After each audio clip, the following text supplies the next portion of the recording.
Assalamualaikum warahmatullahi wabarakatuh. Di sini saya akan menjelaskan perbedaan statistik dan statistika, di mana pengertian statistik adalah rekapitulasi dari fakta yang berbentuk angka-angka disusun dalam bentuk tabel dan diagram yang mendeskripsikan suatu permasalahan. Hasil data yang ditampilkan dalam bentuk grafik, tabel, dan sebuah angka atau catatan yang dikumpulkan, dikelompokkan, dan ditabulasi sehingga didapatkan informasi berkaitan dengan masalah tertentu.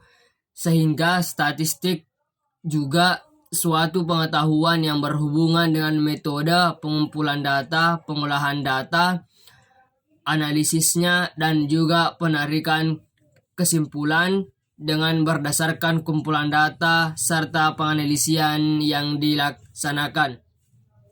Sedangkan statistika adalah proses pengumpulan data, informasi, pengolahan informasi, dan proses penarikan kesimpulan yang mempelajari mengenai metode atau cara teknik pengumpulan, mengelola dan menganalisa dan menyajikan data secara ilmiah, dan ilmu yang mempelajari tentang cara mengumpulkan, menabulasi, menganalisis, dan menemukan keterangan dari datanya. Data yang dikumpulkan dalam statistika berupa angka-angka bisa dilihat dari jika sebenarnya kedua istilah ini berbeda meski saling berkaitan.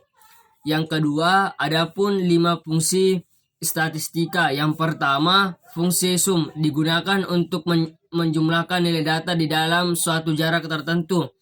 Yang kedua, fungsi average rata-rata digunakan untuk menghitung nilai rata-rata dan nilai rata di dalam suatu jarak. 3. Fungsi max maksimum digunakan untuk menentukan nilai data yang tertinggi terbesar dibandingkan nilai data yang lain di dalam suatu jarak. Yang keempat, fungsi minimum digunakan untuk menentukan nilai data yang terendah terkecil dibandingkan nilai data yang lain di dalam suatu jarak. Yang kelima, fungsi count digunakan untuk menghitung jumlah banyaknya data angka yang ada di dalam suatu jarak. Yang ketiga, menjelaskan penelitian kualitatif dan kuantitatif. Penelitian kualitatif bertujuan untuk memperoleh pemahaman mendalam, mengembangkan teori, mendeskripsikan realitas dan kompleksitas sosial. Sementara itu, penelitian kuantitatif bertujuan untuk menjelaskan hubungan antar variabel, menguji teori, dan melakukan generalisasi atas objek penelitian. Sekian, fastabikul khairat. Assalamualaikum warahmatullahi wabarakatuh.